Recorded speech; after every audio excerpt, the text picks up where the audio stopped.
Bonjour à tous. Pardon, je voulais pas vous faire peur.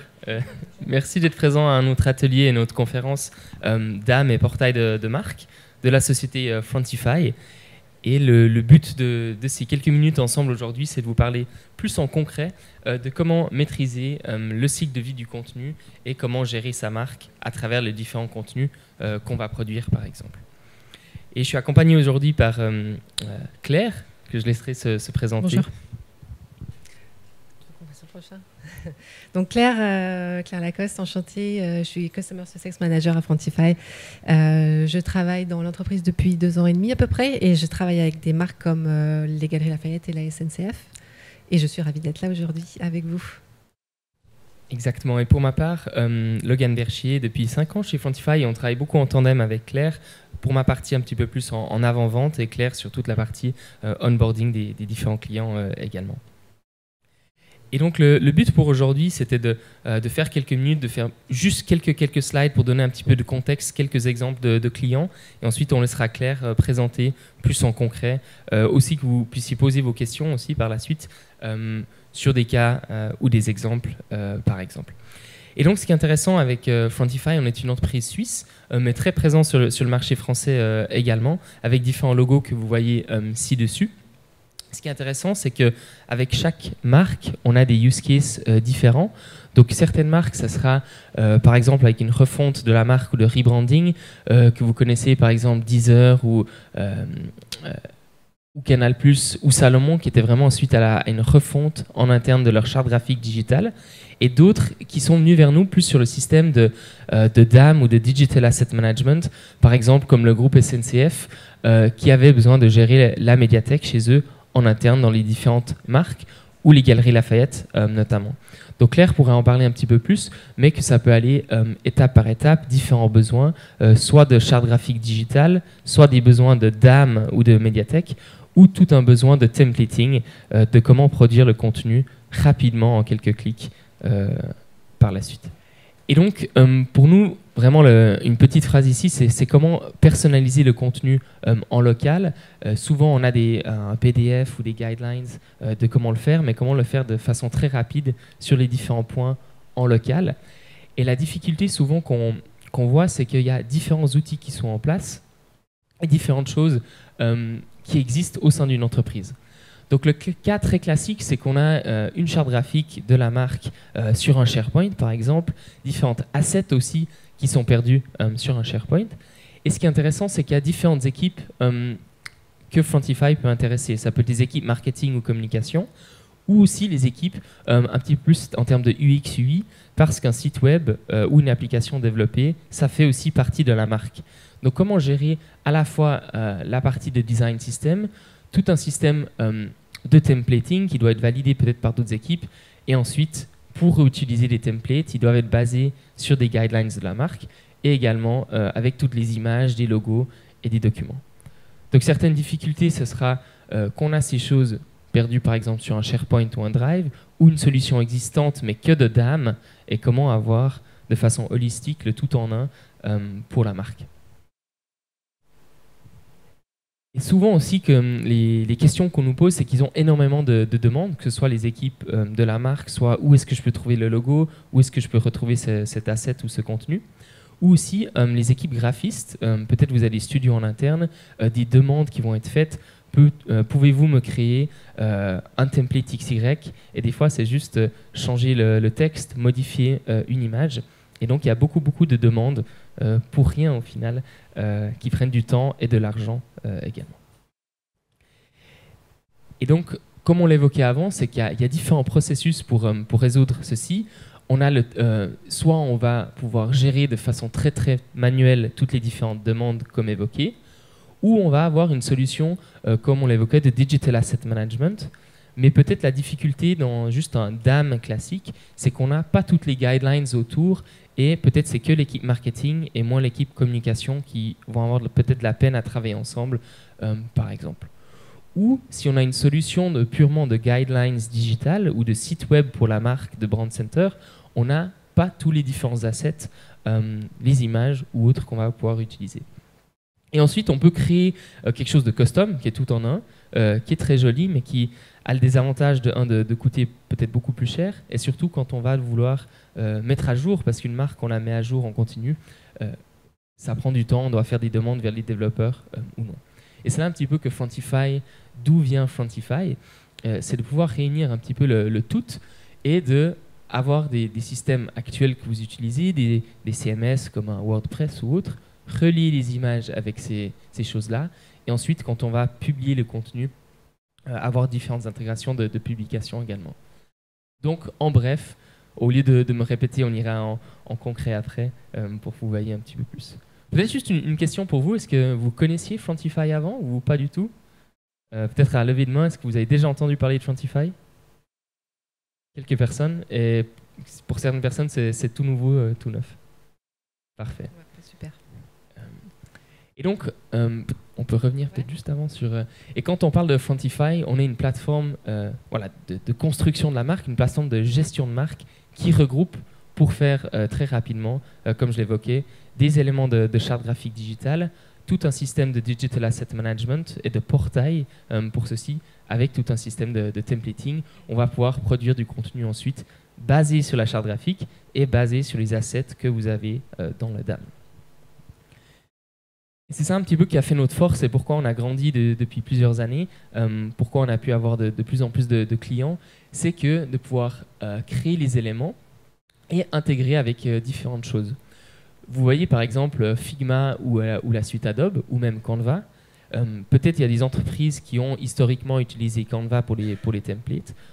Pourquoi pas? Donc comment intégrer ces éléments-là depuis le DAM dans Canva, où la difficulté Frontify surtout c'est de pouvoir prendre des éléments d'Adobe qu'on va mettre dans la suite Frontify et que vous allez pouvoir en quelques secondes les utiliser les templates sans devoir être connaisseur d'Adobe.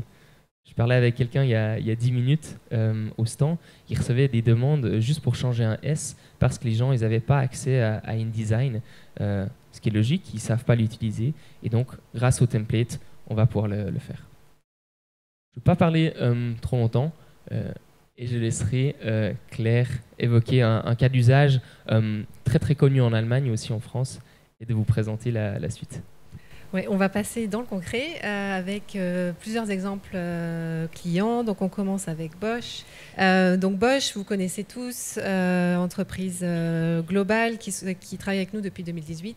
Et vous voyez aujourd'hui, on a 4 personnes qui gèrent la plateforme, mais 80 000 utilisateurs, 14 000 qui l'utilisent tous les mois. Et voilà, près de 100 000 assets et vraiment une plateforme qui aujourd'hui fait partie de leur écosystème et qui est connectée au reste de les autres outils en fait qu'ils utilisent.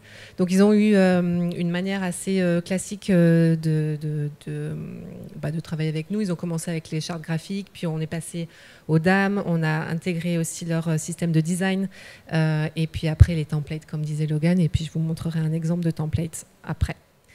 Au niveau du fait que ce soit voilà, une entreprise globale, on travaille avec des grosses marques mais aussi des plus petites, hein. Tout le monde a sa place et a toujours ce besoin de toute façon d'avoir DAM et charte graphique connectée. Ce qui a été intéressant ici, c'était aussi d'avoir du contenu qu'on puisse donner en fait à certains groupes d'utilisateurs, donc être capable de trier quel groupe va pouvoir voir quel contenu dans la plateforme, puisque c'est pas toujours la même chose pour les prestataires externes et puis en interne notamment. Alors après, on va aller dans la plateforme si ça fonctionne, mais je pense que oui. Alors, on va parler du cycle de vie des assets, puisque c'était ça un peu le thème aujourd'hui, et comment on peut vous accompagner sur ce thème-là. Donc, par rapport à la création d'assets, je vais aller... ça, c'est le back-end de la plateforme. Ce qui est intéressant, c'est cette histoire de... Enfin, ce que nous, on a un Kanban board ici qui vous permet de travailler sur des assets qui ne sont pas encore finalisés et de travailler avec vos équipes en collaboration directement dans la plateforme. Donc, vous voyez, vous pouvez mettre des statuts, changer en fait si cet asset est terminé ou pas, et puis mettre des commentaires. Donc quand vous êtes là, vous allez pouvoir dire à quelqu'un de changer un élément. Ce qui ici, peut-être j'interromps rapidement, mais le use case classique, c'est qu'on travaille avec une agence ou même un photographe, il y a un besoin de changer, on va faire un mail, lui demander de faire le changement, ou le cas typique aussi, une vidéo de promotion pour une campagne. On va aller à la vidéo et même à la seconde près, dire à cette seconde-là comment faire le changement. Tandis qu'ici, si on prend un exemple de vidéo, on va pouvoir commenter à la seconde près, mettre la version 2 de la vidéo, et donc tout est centralisé à un endroit. Donc ça, c'est plus en amont. Et ensuite, une fois que ça a été validé, là, on va partager vers le DAM qu'on va vous montrer après pour les utilisateurs finaux. Mais il y a toute une partie en amont avec les agences, au lieu de mail, de faire tout un système de validation. Voilà, donc il permet de gagner du temps. Quand on parle d'être efficace dans la gestion du cycle de vie, c'est gagner du temps en interne avec prestataires externes aussi, de pouvoir travailler sur la plateforme directement. Comme ça, quand les assets sont validés, vous avez juste à les envoyer dans la médiathèque qui correspond et vous ne sortez pas dans d'environnement si vous voulez, vous restez vraiment dans la plateforme. Un autre exemple intéressant, donc après si on passe à l'autre partie de la chaîne, si vous voulez, du cycle de vie, donc l'asset va ensuite dans la médiathèque et après qu'est-ce qu'on en fait? Donc on a nos utilisateurs qui utilisent la plateforme. Comme on disait, on peut avoir des groupes, donc on peut vraiment choisir quel asset certains groupes vont voir, certains groupes d'utilisateurs. Et ce qui peut être intéressant, c'est d'utiliser, on a une desktop app. Je ne sais pas si vous voyez. Ouais.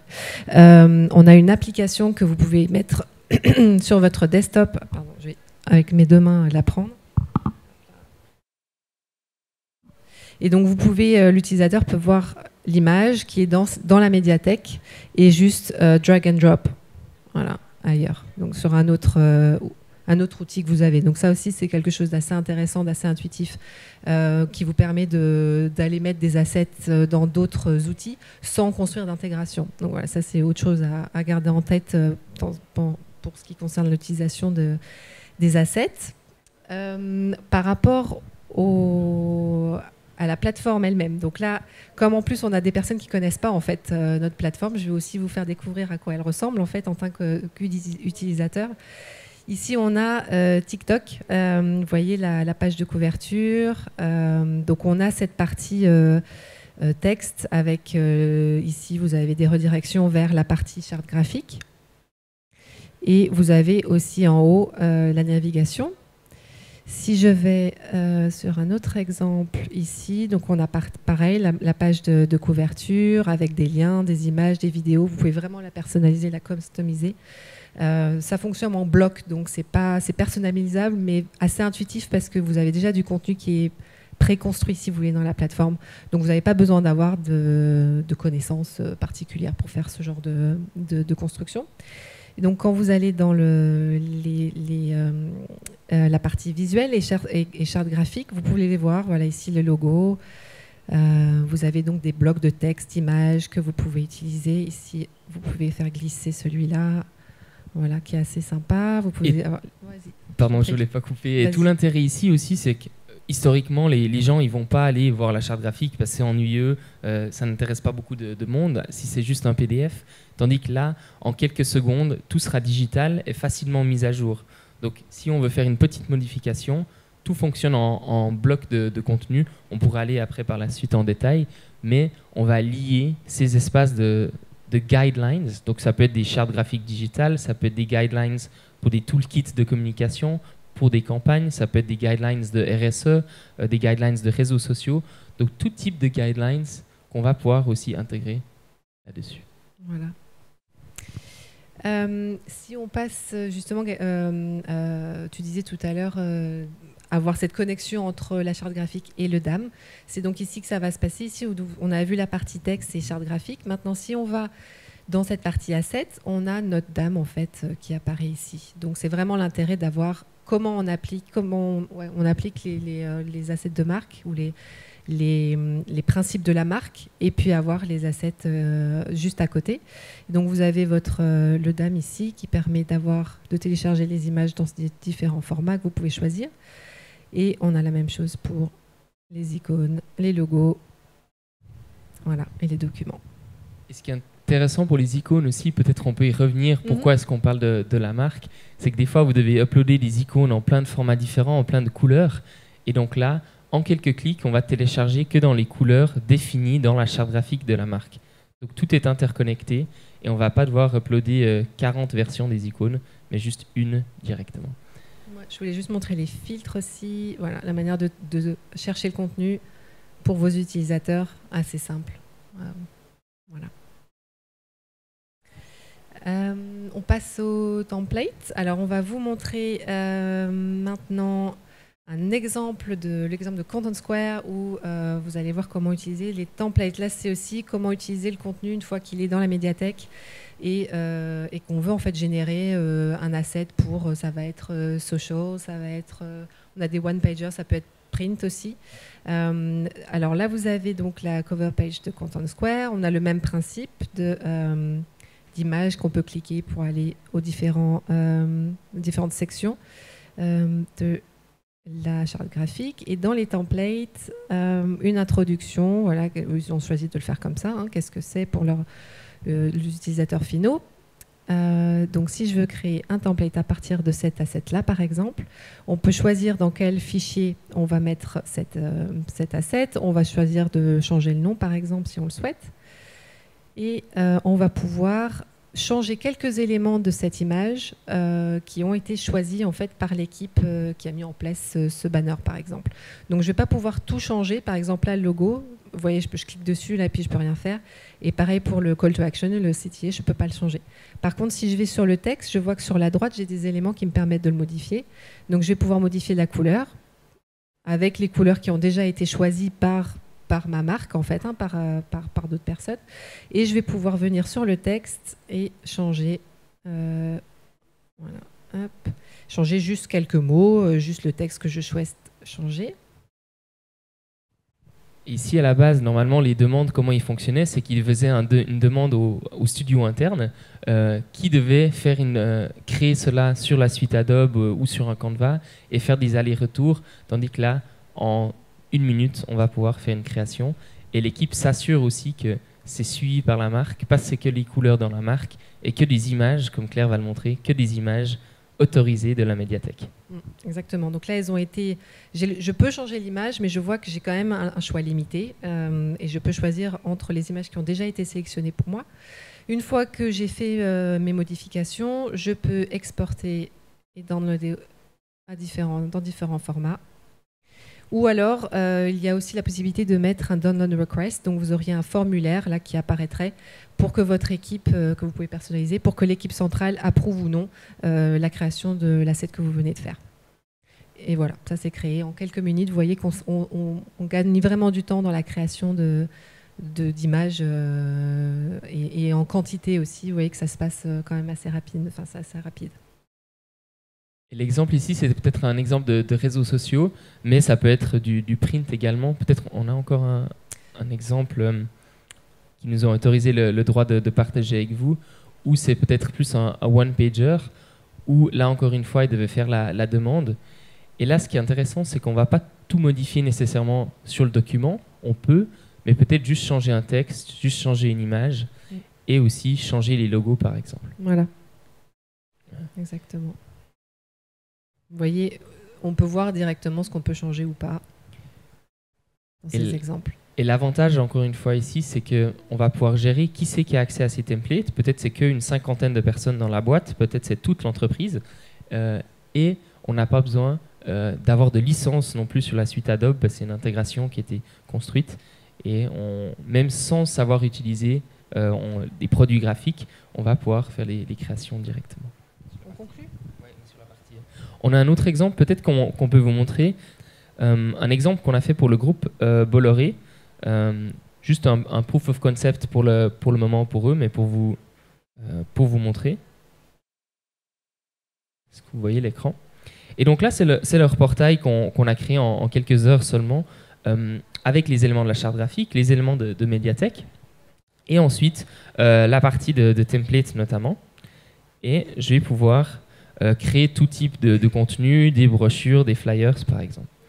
Et la difficulté qu'ils avaient, c'était en local, dans les différents bureaux, comment est-ce que les commerciaux, donc pas nécessairement les équipes marketing et communication, mais là on parle des offres commerciales, de pouvoir utiliser les différents templates ici. Et donc, eux, leur but, c'était d'avoir un template générique qui ne bougeait pas, mais en quelques secondes, de pouvoir sélectionner le nom de l'employé. Ici, c'est juste un exemple fictif, comme vous le verrez aux noms qui vont apparaître. Mais en 3 secondes, on va pouvoir changer le texte et l'image, par exemple. Donc, ça peut être le même système pour des cartes de visite, pour des publications de contenu en local. Tout le groupe Lufthansa dans l'aviation, ils ont le même système pour changer la destination. Et quand on va sélectionner San Francisco, il y a automatiquement une image de San Francisco qui vont apparaître. Donc tout le processus que Claire vous a montré, on va pouvoir maintenant l'accélérer encore plus. Au lieu de tout taper manuellement, de tout le faire avec tout ce système de données et de data dynamique. Est-ce qu'il y a des questions? Peut-être on peut aller plus en détail sur le back-end, sur comment ça se construit, mais on a exprès voulu laisser du temps pour savoir si vous aviez des questions ou non. On a d'autres idées en tête si vous voulez voir. Mais... Oui? Exactement. Donc historiquement, c'était du Sketch ou InDesign. Maintenant, les gens ils utilisent de moins en moins Sketch. Et par contre, on va prendre principalement cette partie d'InDesign parce que c'est le plus simple avec les différentes intégrations. Claire et moi, c'est pas nous qui l'avons faite, donc c'est chapeau à notre équipe produit, mais c'est eux qui ont construit. On dépose juste un fichier zip InDesign. Il y a juste 3 étapes à suivre pour être sûr que les couches sont bien. Et automatiquement, on va détecter les différentes couches qui apparaissent. Peut-être là, je vais un petit peu plus en détail.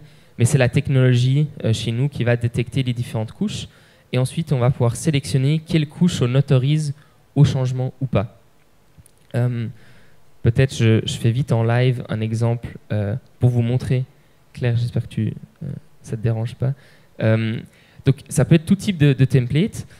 Prenons une brochure ou autre. Et là, maintenant, je suis dans un rôle de graphiste qui en a marre de recevoir une 40aine de demandes à chaque fois.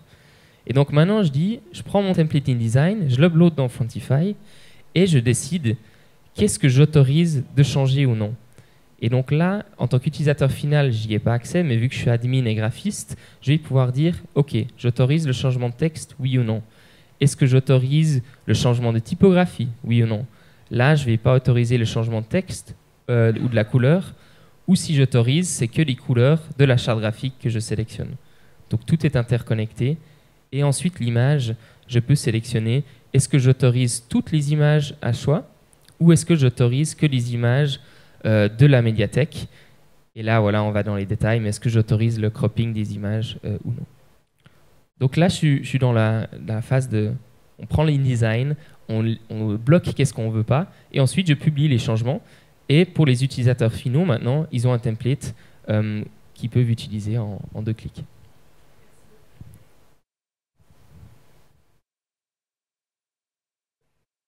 D'autres questions On parlait avant de peut-être la partie de charte graphique. Avant, Claire, tu n'hésites pas à m'interrompre, aussi en termes de timing. Mais comment est-ce que ça se construit? Et c'est là d'où vient le nom Frontify, entre guillemets. Évidemment, on va pouvoir mettre du multilangue, on va pouvoir avoir tout le front-end en français. Si je prends juste un exemple assez sympa, c'est Mondial Relais, qui sponsorise le Tour de France cette année. Et donc, eux, ils ont toute leur brand center sur Frontify également. Et vous voyez que l'exemple de TikTok ou autre est complètement différent ici. Ils ont leur boîte à outils, leur charte graphique, et ils ont tout un élément externe pour la presse. Donc, la presse a accès qu'à 10% de leur plateforme, par exemple, sur Frontify. Et de dire que maintenant qu'on est... quand on est admin de la plateforme, on parlait avant de la rapidité de le faire, en quelques secondes, je vais pouvoir créer ou rajouter des éléments dans ma charte graphique. Donc rajouter une couleur, parce que peut-être on va modifier une couleur spécifique pour une campagne, donc j'autorise cette couleur-là, ou bien rajouter tout type de bloc de contenu, par exemple. Et ensuite, une fois qu'on a ce contenu, on va pouvoir le partager vers différentes personnes. Un autre exemple que tout le monde connaît, c'est Uber. Je prolonge un petit peu le plaisir, hein, mais c'est pour vous montrer ici. Donc là, je suis sur leur site web, qui n'est pas du tout sur Frontify, ça peut être un CMS. Mais quand je vais sur leur newsroom, quand je clique sur Media Assets, historiquement, ils géraient les médias à 2 endroits. Et donc maintenant, tous leurs assets sont sur Frontify et on n'a accès qu'à 5% de leur DAM quand on accède ici à la logothèque. Et ils ont choisi de mettre à disposition du grand public que les logos. Alors que peut-être d'autres marques vont mettre une centaine d'images pour certaines personnes. On va pouvoir filtrer par marque, Uber Eats, et tac, en 3 secondes, j'ai mon logo. Et pourquoi ils le font? C'est que les étudiants ou la presse, au lieu d'aller sur Google et prendre le mauvais logo, là, en 3 secondes, on a les bons assets dans la taille et dans les formats définis. Mais cette utilisation, effectivement, c'est à la fois en interne et en externe, comme vous l'avez vu. Ça peut être externe, on nous posait la question tout à l'heure, mais aussi en interne, si vous avez. Nous, on l'utilise en interne dans notre entreprise pour partager du contenu avec les employés. Et en externe, ça peut être aussi des marques qui l'utilisent pour le recrutement, pour décrire ce que c'est que votre entreprise, et puis voilà, plutôt comme l'utiliser comme un site plutôt de cet aspect RH qui est aussi possible. Donc vraiment, la plateforme est versatile et vous pouvez l'utiliser de manière vraiment variée, comme vous le souhaitez. Et comme vous le voyez à l'écran ici, donc on peut avoir un portail de la marque, mais ce que Claire évoquait justement, ça peut être un portail de la marque employeur. Et donc, ça peut être un sous-portail de Frontify. Là, c'est un exemple type qu'on a créé, mais de pouvoir accéder à différentes choses. Et évidemment, avec toute cette partie d'intelligence artificielle, on a un atelier aussi demain là-dessus, mais pouvoir dire, peut-on me poser une question sur l'employer branding, ou est-ce qu'on peut me créer un exemple de publication via LinkedIn? J'aimerais créer ma propre publication sur les réseaux sociaux. Et je vais poser la question.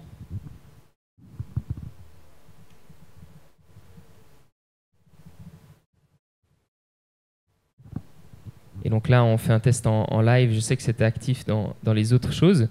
Et donc là encore, même en français, vous pouvez promouvoir sur LinkedIn différentes choses, différents exemples. Et donc, ensuite, ça va être basé sur des guidelines de Frontify de comment créer sa propre publication de LinkedIn. Et là, on prend l'exemple des templates. Donc, ça peut être des templates pour des campagnes, mais ça peut aussi être des templates pour les employés eux-mêmes qui aimeraient partager leurs expériences dans l'entreprise.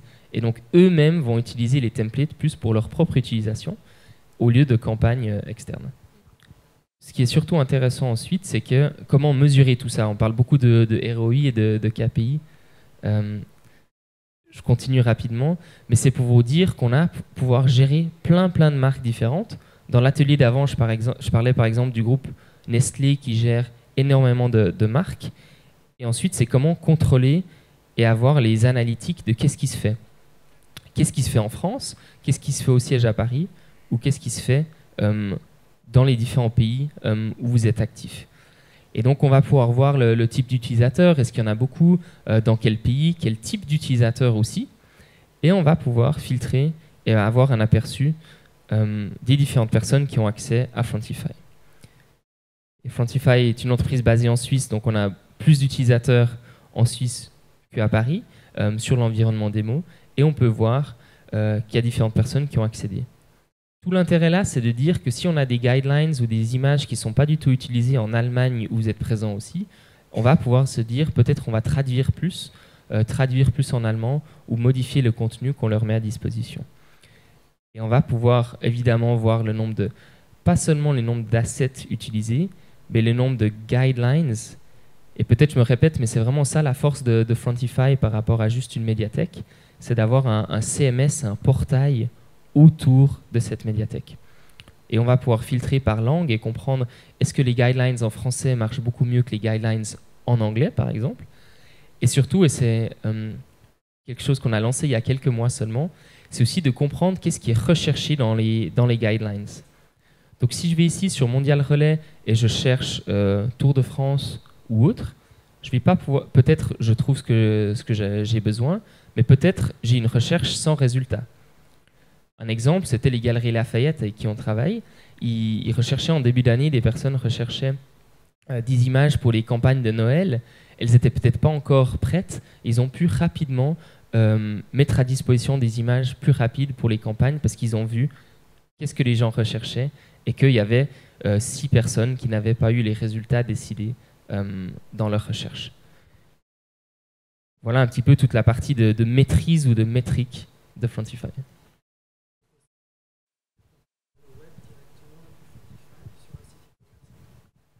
Tout à fait. Donc on va pouvoir prendre via le CDN ou via le lien URL de l'image et le mettre directement sur le site de commerce. Et on a fait l'acquisition l'année passée de TwigPix, qui est une start-up française dans le rendering d'assets pour par exemple des sites e-commerce, pour que si on est en format téléphone ou en format web, que l'image soit adaptée et plus rapide pour passer de la médiathèque au site e-commerce par exemple. Exactement, le recadrage se fait automatiquement, tout à fait. Donc voilà, un exemple de une fois qu'on a la médiathèque, où vont les images.